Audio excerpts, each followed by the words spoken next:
Friends, welcome to Thangam channel. இன்றைக்கி என்ன சமையல் பார்க்க போகிறோன்னா காலிஃப்ளவர் 65 எப்படி பண்ணுறது பார்க்கலாம்.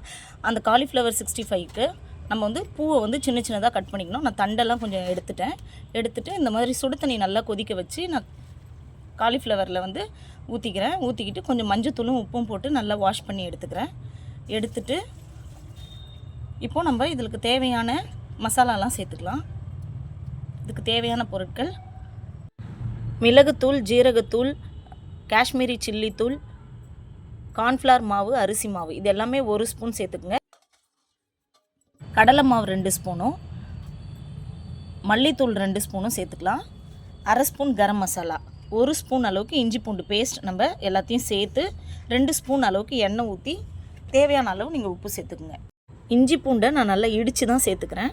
இது எல்லாத்துக்கும் கொஞ்சமாக தண்ணி விட்டு நம்ம நல்லா பிசைஞ்சிக்கலாம்.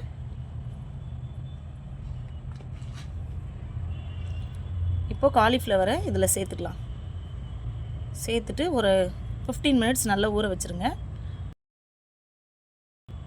வடை சட்டியில் எண்ணெய் ஊற்றி ஒன்று ஒன்றா நம்ம பொரித்து எடுத்துக்கலாம். இங்கே பாருங்கள் எவ்வளோ நல்லா அழகாக இருக்குன்னு. அப்படியே நம்ம திருப்பி விட்டுட்டு இன்னும் ஒரு 10 மினிட்ஸ் போதும் இது வேகிறதுக்கு. இப்போ நல்லா ஃப்ரை ஆகிடுச்சு. இப்போ பாருங்கள் எடுத்துடலாம்.